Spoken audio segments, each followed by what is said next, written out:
Now we will adjourn as the Lower Valley Public Improvement District and convene as the Upper Grand Valley Pest District. Today we will consider approving a resolution appointing Ryan Surad as the Pest Inspector. Sorry if I didn't get the name right, for the Upper Grand Valley Pest Control District, and authorizing related actions. Amber Martinez, Natural Resources Director, presenting. Good morning, Commissioners. Amber Martinez, Mesa County Natural Resources Director. As mentioned before you today, we have a resolution that would establish a pest inspector for the Upper Grand Valley Pest Control District and appoint Ryan Surad as the pest inspector for a term of 3 years. As you know, the district was formed in 1965 under the Colorado Pest Control Act, and their main purpose is to protect our commercial growers by preventing and managing insects, disease, and weeds infestations, ensuring agricultural industry's long-term viability and success. So why are we requesting this appointment? New homeowners move into the district at the base of Mount Garfield, and it just so happens that their new home has a few fruit trees, or in some cases, a lot of fruit trees. And they may not fully understand what it means to care for those trees or what the ramifications are if those trees become infected and can affect houses next door. The pest inspector, if approved through this resolution, will work with those homeowners who either don't know or are unwilling to care for their parcel to ensure their property is not presenting a risk to other properties in the area. They will respond to complaints, conduct inspections, identify threats, and then work with property owners to establish a pest management plan and follow up to verify that that plan has been implemented. In cases where it's not been implemented, they will then take action to mitigate the property as provided by the Pest Control Act. This position is one that the Upper Grand Valley Pest Control District Advisory Board has been requesting for several years.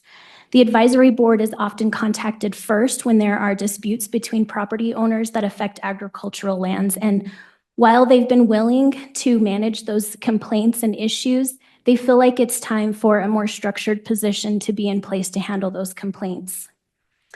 We did invite them here today to speak, and unfortunately this warm weather has them all kind of scrambling. It's moved up their spring calendar, so they're getting ready for this warm weather. But they ask that I convey their support and appreciation for your consideration of this appointment. Ryan is here today, as well as Stephanie Rubenstein with the County Attorney's Office. She's been helping us address the legal issues behind this, and they're happy to address any questions that you have. Commissioners? Amber, this position went vacant. Do you know what year it was that it went vacant? I'm going to have Ryan come up. Sure, thanks. Good morning, Commissioners. My name is Ryan Surad. I'm the coordinator for Noxious Weed and Pest under Natural Resources. The last time that this position was appointed by the Board of County Commissioners was Jude Sirota, and she left the county in 2012. So it's been quite a few years up until this last consideration of an appointment. Great, thanks, Ryan. I think this board, it's important for the public to realize that this board has been formed since 1965, the board has. And it's really interesting because it's the only one in the state of Colorado. And I think that really speaks to the future forethought of our industry in Palisade, where they could form a district that could protect their peaches, protect what's important to them. So the board has been ongoing for that whole entire time. I think the need has fluctuated for enforcement. And now that we have the Japanese beetle, want to make sure that this board is strong and has everything that they need to be able to take on whatever comes their way. And so appointing Ryan to this position right now is just us setting the table for success. And I think that this is just really important, Ryan. I'm glad that you stepped up. It's interesting to go back through resolutions and figuring out what the previous boards were thinking when it comes to the pest district, and knowing what can we do in the future to protect industry, to protect our peaches, and to protect our economy. So we just are trying to make sure that they're set up for success. Thank you, Stephanie Rubenstein, for all your work here in this space.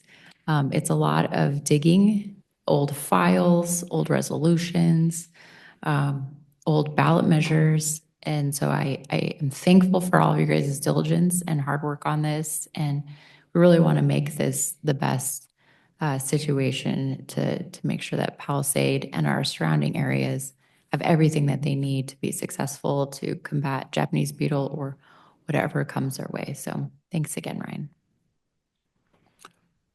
Yeah, just for clarification on my part, you talked about, somebody coming in, moving into the area and they don't really know how to treat their trees. And maybe a subdivision is built and you got some peach trees, apple trees, pear trees, whatever.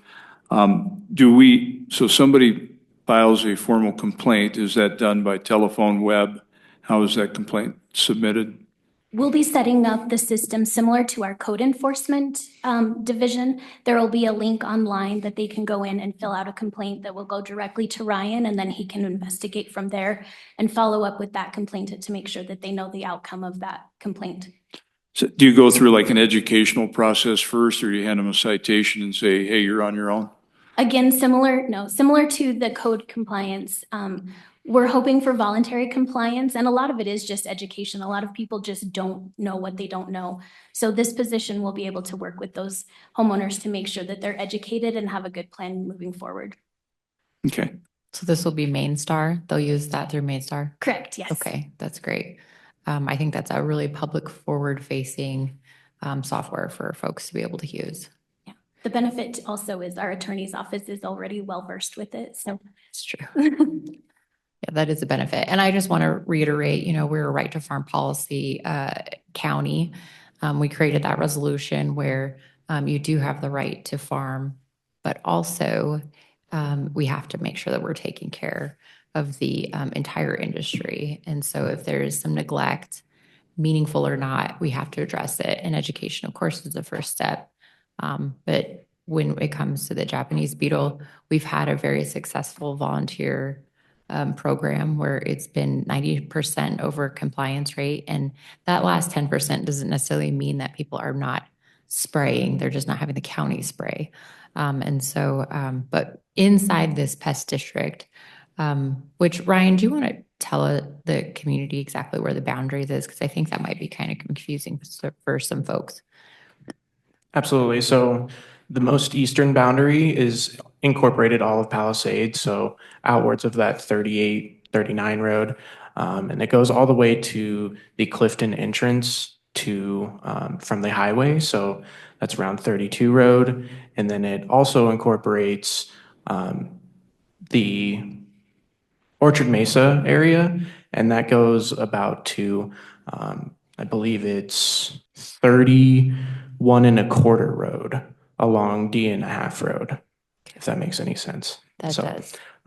It's not quite an intuitive boundary, but it is located where most of our fruit growing agriculture is. So East Orchard Mesa, Palisade, Clifton, those areas are all incorporated. Thank you.